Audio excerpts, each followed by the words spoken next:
मैंने श्री भगवत गीता तब तक नहीं पढ़ी जब तक ये ज्ञान नहीं हुआ कि हम सब आत्माएं हैं और ये जिंदगी हम सब आत्माओं के लिए इम्तिहान है।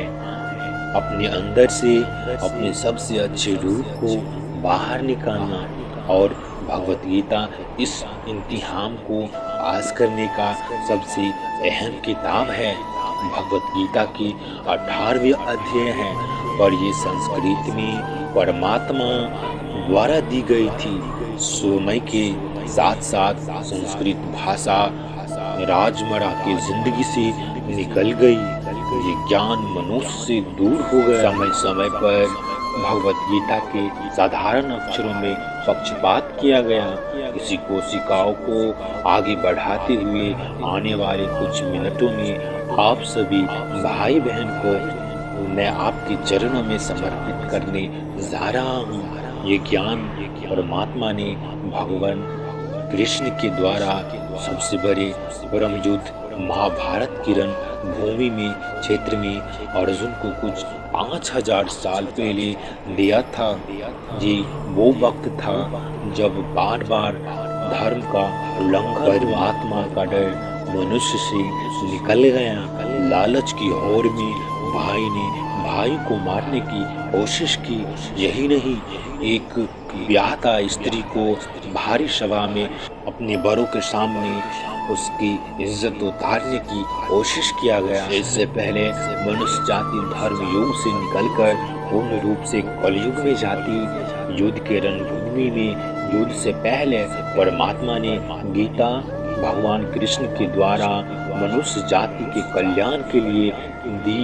ऐसी ही जैसे तुरा दैविज को, जैसो जीसस को और कुरान मोहम्मद को दी। गीता, बाइबल, कुरान, तुर्रा ये सब परमात्मा का दी हुई किताब है जो किसी एक धर्म के लिए नहीं बल्कि पूरी मनुष्य जाति के लिए है, पूरी इंसानियत के लिए है, सब आत्माओं के लिए है।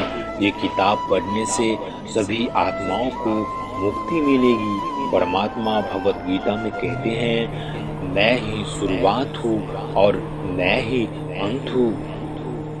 मैं शुरू से पहले था और मैं ही खत्म होने के बाद रहूँगा। मुझ में है सब और सब में मैं हूँ। जो भी तुम छू सकती हो, देख सकती हो और चख सकते हो, ये सब में मैं रहता हूँ। ये नदियाँ, ये पहाड़, सूरज, चाँद, सितारे, ग्रहण सब मैंने ही बनाया है। मैंने ही शैतान, राक्षस और इंसान को बनाया है। मैं सर्वव्यापी हूँ, सब में रहता हूँ, सब मुझ में रहता है। मैं ही हूँ ब्रह्मा। मैं ही ब्रह्मा बनके सब बनाता हूँ और रुद्रा बनके मैं ही सब मिटाता हूँ। मैं यूं ही सृष्टि को तोड़ता बनाता रहूंगा ताकि आत्माओं को मौका मिल सके जन्म और मृत्यु से एक दिन मोक्ष पाने को, हमेशा के लिए परमात्मा के साथ रहने के लिए। भगवत गीता कहती है कि सबसे बड़ी परीक्षा के लिए परमात्मा ने प्रकृति का निर्माण किया 5 तत्वों से, हवा, जल, अग्नि, पृथ्वी और इत्र, जिन्हें हम छू के, चख के, देख के समझ सकते हैं, पर खुद परमात्मा इन 5 इंद्रियों के समझ से परे है। उन्हें आत्माएं इन इंद्रियों से नहीं जान सकती। आत्मा 5 इंद्रियों के साथ वैसे ही है जैसे कि काठ की गुड़िया, जिन्हें अपने बनाने वाले का कोई पता नहीं।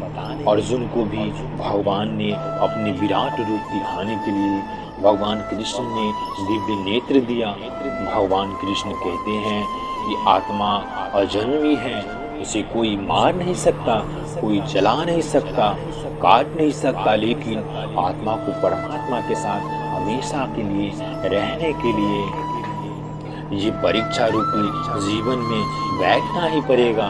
इस परीक्षा के लिए परमात्मा से बिछड़ के आत्मा को किसी न किसी रूप में जन्म लेना पड़ता है। 88 करोड़ जन्मों को जीने और भोगने के बाद एक आत्मा को मनुष्य का शरीर मिलता है। सबसे बड़ी मर्यादाओं की परीक्षा में बैठने के लिए हर मनुष्य को इस परीक्षा के दौरान तरह तरह की अच्छी और बुरी भावनाओं के चक्रव्यूह में अपने ही भाई, अपने ही मित्रों के साथ डाला जाता है।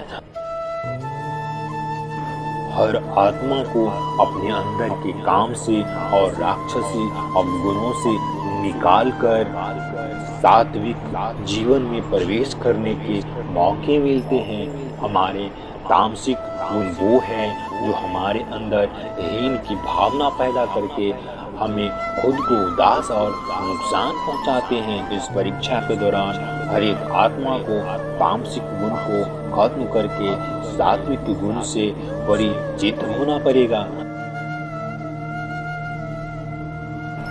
सात्विक गुण वो हैं जो हर एक आत्मा को अपने आसपास के हर एक चीज से जोड़े और उन्हें प्यार करना सिखाए। अगर और भी नए नए वीडियो देखना चाहते हैं तो हमारे चैनल को जरूर सब्सक्राइब कर ले। धन्यवाद।